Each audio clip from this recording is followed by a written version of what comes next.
Welcome to Khan's Crop Academy. Good morning, student.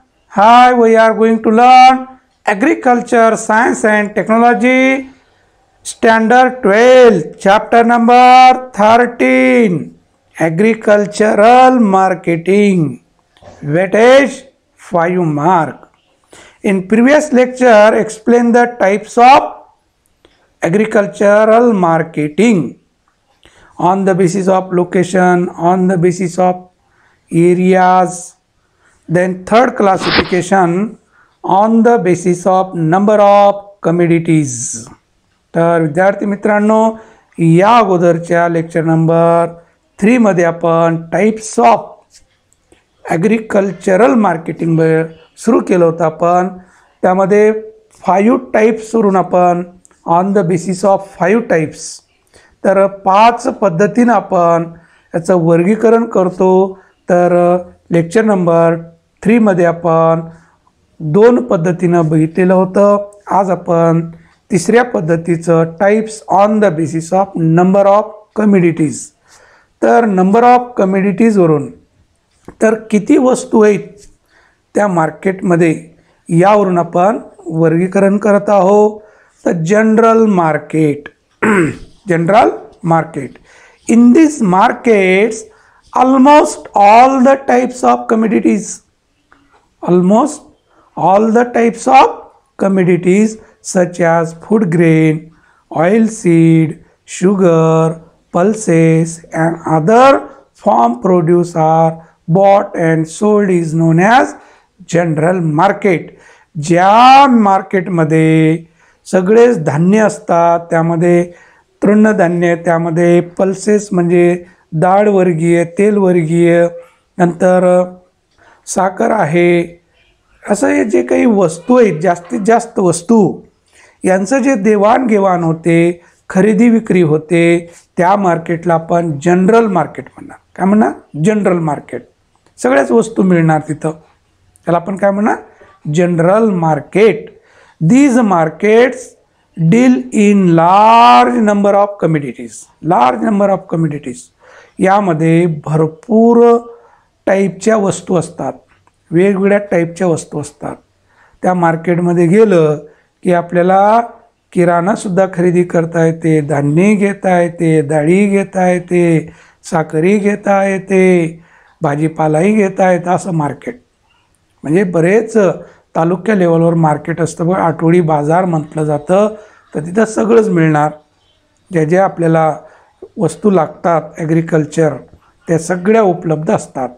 तर घेणारेही उपलब्ध असतात, विकणारे असतात. म्हणजे आपण क्लासिफिकेशन जे करत आहोत कम्युनिटीवर करत आहोत, म्हणजे वस्तूवर करत आहोत. तर जनरल म्हणजे सगळंच आलं त्याच्यामध्ये. They are located in towns and cities and transactions between farmers and traders take place. Farmers and traders take place. तर हे सहसा मार्केट, जनरल मार्केट जे आहे हे शहरी भागामध्ये, सिटीज, टाउनवर उपलब्ध असतं. त्या बाजूला जे काही खेडे आहेत, ते खेडेमधले आठवड्यातून एकदा बाजाराला येतात आणि आपल्या घराला लागणारं जे काही आहे ते सगळं खरेदी करतात. तर फार्मर आणि ट्रेडर्स यांचंच असतं डायरेक्ट कम्युनिकेशन, यांचंच देवाणघेवाण असतं, मध्यभागी कोणी नसतं. तर हे म्हणजे जनरल मार्केट. सहसा ही मार्केट भरपूर प्रमाणामध्ये चालतं सेंट्रल प्लेसवर, जसं तालुका आहे किंवा थोडं मोठं शहर आहे आणि सेंट्रल प्लेस आहे, तालुका नसलं तरी जरा मोठं आहे, तर अशा ठिकाणी हे general market.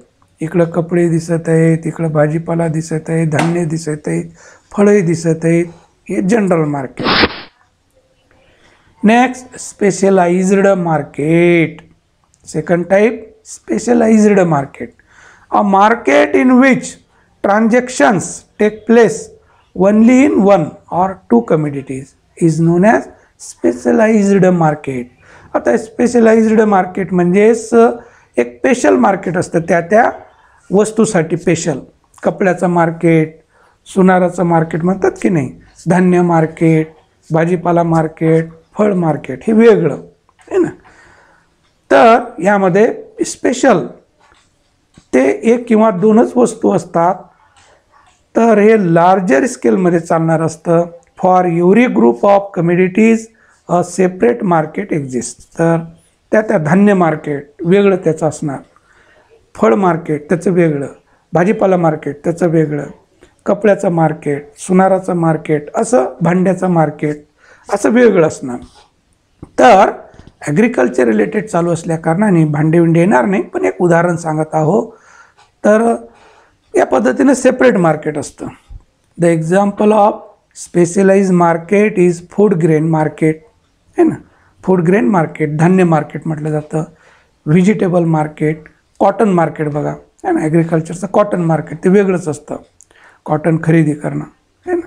Wool market, animal market जनावराचं मार्केट, तर हे स्पेशल मार्केट असतात. यामध्ये भेसळ नसतं, वेगळं सेक्शन त्याचं मार्केट. जनावराचं मार्केट वेगळ्याच दिवशी ठरलेलं असतं असं, आहे ना. मग एक कॉटन मार्केट एक वेगळंच ठिकाण त्याचं. तर असं ग्रेन मार्केट वेगळं ठिकाण, व्हेजिटेबल मार्केट वेगळं ठिकाण, असं स्पेशलाइज मार्केट असतं. काय असतं? Specialised market. हे कम्युनिटीवरून आपण क्लासिफिकेशन केलं, जनरल मार्केट, स्पेशलाइज्ड मार्केट. तर हे आहे स्पेशलाइज मार्केट, हे धान्य नाही ना, कसे आहेत? धान्य, स्पेशलाइज्ड मार्केट. नेक्स्ट बघूया types on the basis of public intervention. Public intervention आता लोकावरून आहे ना. There are 2 types below public intervention. तर त्यामध्ये 2 टाइप्स आहेत. म्हणजे पब्लिक इंटरव्हेशन म्हणजे रूल्स अँड रेग्युलेटेड असतात. तर regulated market, here business is done as per the rules and regulated by the statutory market organisation. त्या मार्केटची बॉडी असते, है ना. त्या मार्केटनं ठरवले जे नियम असतात त्या नियमावलीनुसार ते मार्केट चालणार, है ना. त्याला आपण विक्री संघ असं म्हणतो, है ना. तर त्यामध्ये बॉडी असते, अध्यक्ष, उपाध्यक्ष, सदस्य, त्यानुसार त्याचा कारभार चालतो. म्हणजे त्याचे रूल्स अँड रेग्युलेटेड असतात. Market charges are standardized and fixed and practices regulated by ॲग्रिल प्रोड्यूस मार्केट कमिटी. या कमिटी अंतर्गत त्याचे जे चार्जेस आहेत हे चार्जेस लावलेले असतात, फिक्स्ड असतात. तर हे प्रत्येक तालुक्यावर हे मार्केट सहसा असतं. Market are located at taluka and district market place. प्रत्येक तालुक्यावर, जिल्ह्यावर हे मार्केट असतं धान्याचं वगैरे. तर खरेदी विक्री संघ असं असतं, खरेदी विक्री संघ. या अंतर्गत या मार्केटचे रूल्स अँड रेग्युलेटेड चालतात. Most of the farm products are transacted here. APMC अंतर्गत याचं चालतं. तर हे रेग्युलेटेड असतं. तर हे पब्लिक इंटरव्हेशनद्वारे रेग्युलेटेड. दुसरं असतं हे रेग्युलेटेड धान्य विक्री संघ जे असतं, खरेदी विक्री संघ म्हणतात, तर त्या अंतर्गत चालतात ते मार्केट. तर हे feature regulated market, regulated market. Next unregulated market. Here business is conducted without any set of rules and regulation. दुसरं जे मार्केट आहे त्याचं रूल रेग्युलेशन नसतं. Without any set of rules and regulation. Traders frame rules and conduct business. Traders frame rules. ते traders त्यांचं rule तयार करतात आणि ते कंडक्ट करतात. These market suffer from various defects in functioning. मग हे मार्केट हे सफर होतात. का होतात? की त्यामध्ये भरपूर असे डिफेक्ट असतात, मनाचे रूल्स, आहे ना. तर हे तेवढं मार्केट चालत नाही. In this market goods like fruits and vegetables are transacted. तर फळ आणि भाजीपाला जे मार्केट असतं यांचे स्वतःचेच काय असतात? रूल रेग्युलेशन असतात. तर खरेदी विक्री संघ हे नसतं, हे अनरेग्युलेटेड मार्केट असतं. आपापले आडते असतात भाजीपाल्यामध्ये, फळमध्ये, आणि शेतकरी आणतात आणि ते हरास होतो माल. तर ते मार्केट अनरेग्युलेटेड मार्केट. तर हे फळ मार्केट आहे ना, फळाचं market, unregulated market. Next last types of agricultural marketing that is types on the basis of volume of transaction. Volume आहे ना, व्हॉल्यूम म्हणजेच त्याचं quantity. Volume of transaction means size. Wholesale market and retailer market. Here commodities are bought and sold in large lots or in bulk in nature. तर या मार्केटमध्ये हे भरपूर प्रमाणात आलेलं असतं, होलसेल मार्केट म्हणतात. तर इथं फक्त काय होणार, होलसेलिंग होणार. याच्यामध्ये शेतकरी माल आणणार, होलसेलला विकून टाकणं. एकदम लार्जर क्वांटिटी आहे, जेवढं माल तेवढं पूर्ण घेणार, ते त्याला wholesale market. Generally transaction take place among the traders. तर हे ट्रेडर्स घेतं. कोण घेतात? ट्रेडर्स घेणार, ते पूर्ण माल उचलणार, त्याला होलसेलर मार्केट म्हणतात. Next retailer market. Here agricultural goods are bought and sold to the consumers as per their requirement.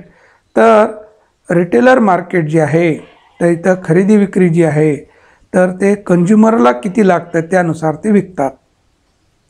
Kilo पाहिजे, अर्धा किलो पाहिजे, पाव पाहिजे, 10 किलो पाहिजे, असं रिटेलर. होलसेल म्हटलं की हे लार्जर क्वांटिटीमध्ये असतं, तर ते ट्रेडर्स घेऊ शकतात. ते transaction take place between retailer and consumer. तर रिटेलर अँड कन्झ्युमर यांच्यामध्ये व्यवहार होतं, खरेदी विक्री होतं. कन्झ्युमर, रिटेलर टू कन्झ्युमर यांचं होतं. आणि तिथं काय होतं, होलसेलर टू ट्रेडर्स. तर हे होलसेल मार्केट आणि retailer market on the basis of व्हॉल्यूमवर यायचं. कशावर? व्हॉल्यूम, साईजवर. तर wholesale market, India biggest wholesale market. तर विद्यार्थी मित्रांनो, आपण इथं टाईप्स ऑफ ॲग्रिकल्चरल मार्केटिंग इथं संपविलं. आपण 5 टाईप बघितले on the basis of location, area, then also community, then size and then public invention. असे 5 टाईपवरून आपण मार्केटिंग काय केलं, क्लासिफिकेशन केलं त्याचं. तर यावर प्रश्न निश्चित विचारतातच. फार सोपं भाग आहे आणि याच्यावर प्रश्न विचारणारच हां ना. तर विद्यार्थी मित्रांनो, जास्त वेळ न देता फक्त अर्धा तास द्या आणि व्यवस्थित व्हिडिओ बघा सुरुवातीपासून तर एंडपर्यंत, आणि लिहित चला. तर तुम्हाला व्यवस्थित पेपरमध्ये लिहिता येणार. हे बघून फक्त चालणार नाही, तर लिखाण करायला पाहिजे. आणि इतरांना जास्तीत जास्त शेअर करा, सबस्क्राईब करा. तुम्हाला व्हिडिओ नोटिफिकेशन मिळत राहणार आणि तुम्ही बघत राहणार. विद्यार्थी मित्रांनो, आपण 13 चॅप्टर जे आहे ते संपत आलेलं. फक्त आता एकच चॅप्टर राहिलेलं आहे. नंतर आपण रिव्हिजनसुद्धा घेणार आहोत. प्रत्येक चॅप्टरवर एकच व्हिडिओ तयार करायचा. असे 14 व्हिडिओ की जे विद्यार्थी खरंच बघू शकत नाही, वेळ देऊ शकत नाही, त्यांच्यासाठी आणखीन आपण रिव्हिजन सुरू करणार आहोत. तर एकदम जे इम्पॉर्टंट आहे त्याच्यावरच आपण भर देणार आहोत. तर बघत राहा, इतरांना शेअर करत राहा. थँक्स. जय जवान, जय किसान.